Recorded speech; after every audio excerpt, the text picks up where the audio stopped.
Salut, encore une fois de plus, c'est moi, Richard, Alex Selaton, devant vous aujourd'hui, toujours pour vous parler d'énergie. Déjà, ce que vous devez savoir, les précédentes vidéos elles n'étaient pas si bonnes que ça, mais je fais de mon mieux, c'est vrai. Après tout, c'est aussi ça qui montre mon effet humain, quoi. Je ne suis pas professionnel dans les vidéos, comment les arranger et tout, non, c'est pas, c'est pas mon fort, quoi, pour l'instant, en fait, puisque je suis beaucoup plus focalisé dans les énergies. Donc, du moins, ce matin, j'ai pensé à refaire un petit feedback sur ce dont je comptais vous parler la fois précédente, qui est l'économie d'énergie avec une action, une simple action chez soi ou bien n'importe où on se trouve, pour réduire son énergie électrique. C'était purement sur les lampes LED, ouais, ce qu'on appelle les lampes LED. Beaucoup de gens vont dire, OK, les lampes LED, on entend lampes LED, ils vont tout simplement changer une lampe LED. Non, non, non, non. Moi, personnellement, j'ai fait ça. Je viens du Cameroun, j'ai fait ça. Et vous rassure, j'ai fait un quota de 650, puisqu'actuellement, je pense que le franc CFA, c'est 1 euro divisé par 650, je crois, un truc de ce genre. J'ai eu pratiquement 100 euros. Ouais. Moi, je vous dirais, sur la facturation d'énergie électrique, j'ai une économie pratiquement de 100 euros en l'espace de 3 mois. Bon, vous devez savoir, ça dépend de vos consommations, quoi. Donc, ça dépend exactement de ce que vous consommez. Ça dépend, est-ce que vous êtes dans un milieu industriel, vous êtes dans un milieu, je dirais, dans une habitation, je ne sais pas trop. Si vous êtes dans un secteur où, exactement avec le quota ou bien avec le ratio de consommation en termes de catégorisation, l'éclairage ne prend pas trop, vous ne verrez pas ça tellement sur votre facturation. Désolé, hein, c'est comme ça. En quelque sorte, je pense la dernière fois, quand on regardait, il y avait plusieurs points. Bon, par exemple, là, on peut avoir l'industrie. Je dis n'importe quoi. Là, on peut avoir, par exemple, l'industrie. Non seulement on peut avoir l'industrie, on pourra avoir également les maisons, où elles entrent souvent dans la catégorisation BTP et consorts, et on pourra avoir les autres. Généralement, ce qu'on avait vu ici, les précédentes fois, ce qu'on avait vu ici les précédentes fois dans ces vidéos, c'est justement que ben, ce pôle-ci était l'un des gros pôles consommateurs, le pôle industrie. Il était l'un des gros pôles consommateurs d'énergie électrique.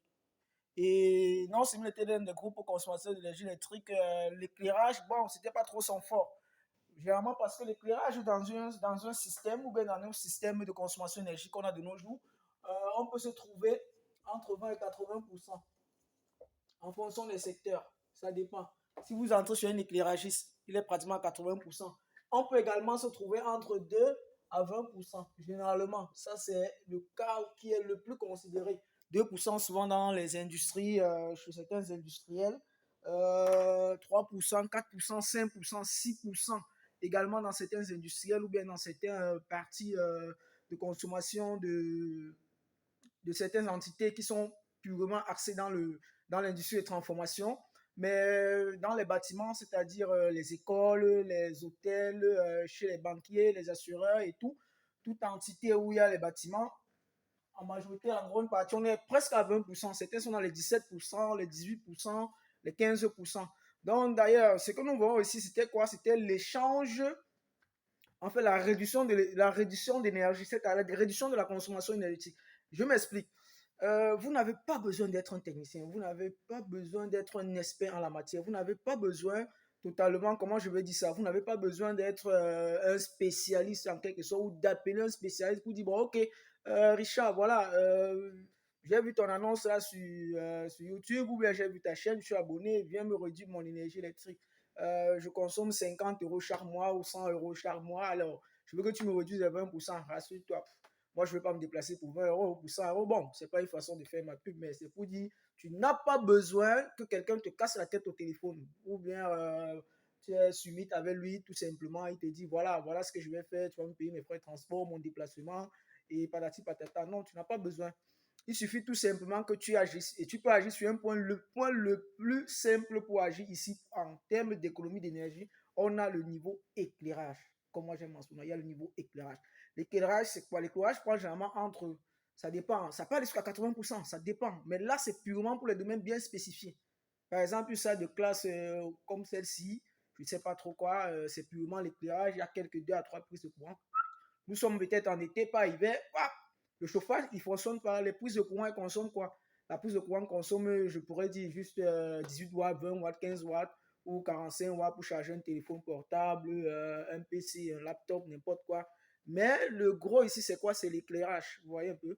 Mais dans la plupart des cas, nous ne sommes pas dans ce style de configuration. Dans la plupart des cas, nous sommes dans des configurations où ce que l'on retrouve généralement, c'est un éclairage, 2 ou 3 par pièce, maximisons à 2 par pièce, que ce soit la douche ou le lavabo, bref, salle de bain, que ce soit la salle des études pour les enfants, que ce soit à la cuisine, que ce soit tout simplement au salon ou bien au couloir. Généralement, disons, maximisons 2. Nous avons beaucoup d'équipements. Nous avons les prises de courant où on peut brancher une cafetière, où on peut brancher un téléphone fixe, où on peut brancher un ordinateur, où on peut brancher le chargeur même de son PC ou le chargeur de son téléphone. Nous avons les chauffages, en fait, nous avons les échangeurs de chaleur qui permettent de chauffer, quoi, comme on appelle encore ici les radiateurs. Nous avons les climatiseurs pour certains qui sont dans les zones où il fait assez chaud. Nous avons la télévision également. Mais disons en quelque sorte que l'éclairage dans cette catégorie de configuration est environ dans les 20%, autant pour moi. Le max, la plupart du temps, ce n'est pas des données vraiment, vraiment fixes, mais cela aussi autour de ça. Donc, on peut être même dans les 30, on peut être dans les 20, on peut être dans les 21, ça dépend. Mais on peut dire maxi 20%. Vous voyez que pour économiser purement dans l'éclairage, ce n'est pas difficile. Pour économiser dans l'éclairage, vous n'avez pas toujours besoin de vous dire, bon, ok, je vais appeler un spécialiste, comme je disais tantôt tout à l'heure. Ce que vous devez savoir simplement, c'est qu'il existe ce qu'on appelle les LED.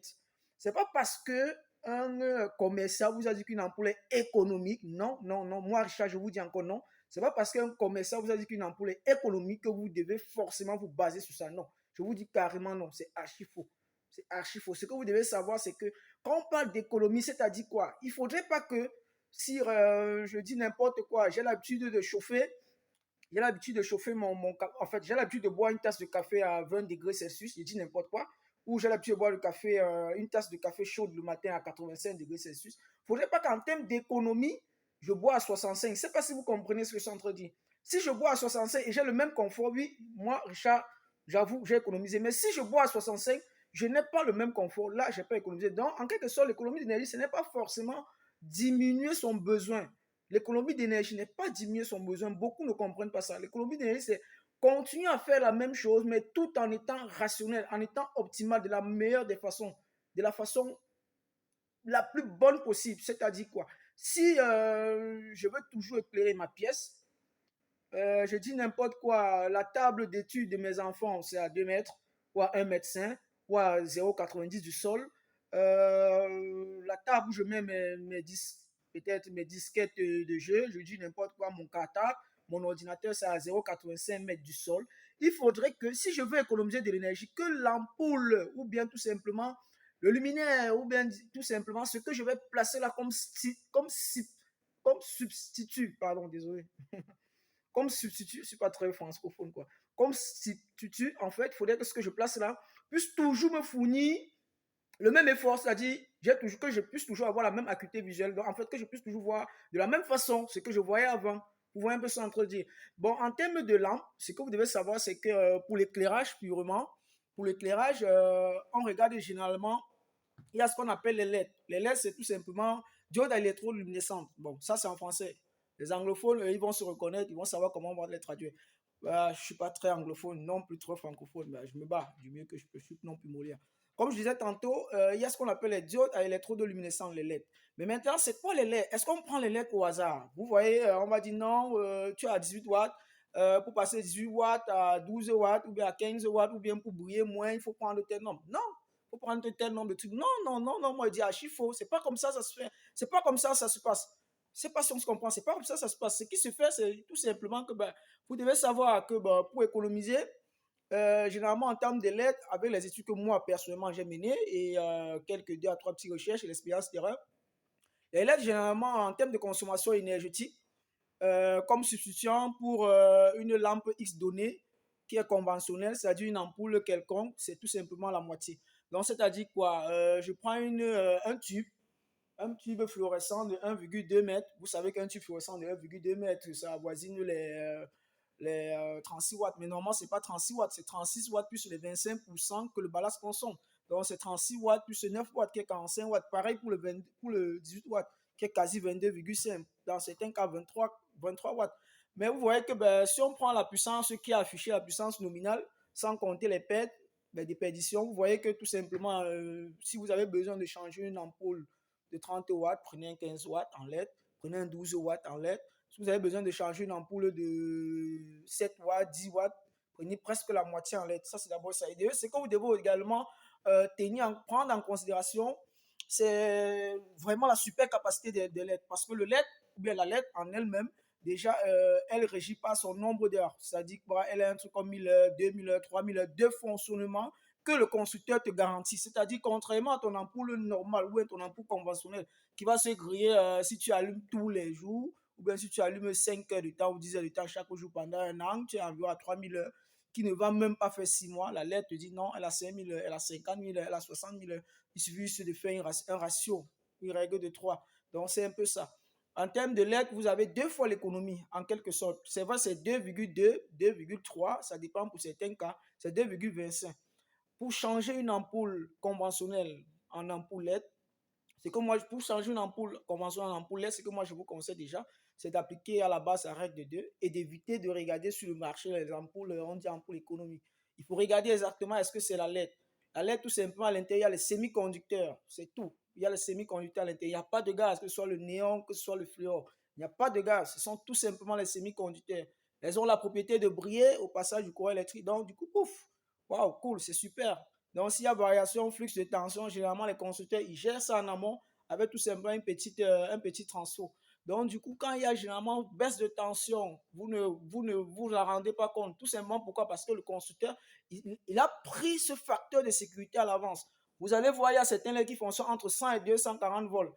Si vous êtes généralement dans la zone, c'est la région de en fait, au niveau de l'équateur, je prends un cas du Cameroun. Souvent, la tension peut descendre à 180, alors qu'on est censé avoir 220, 230.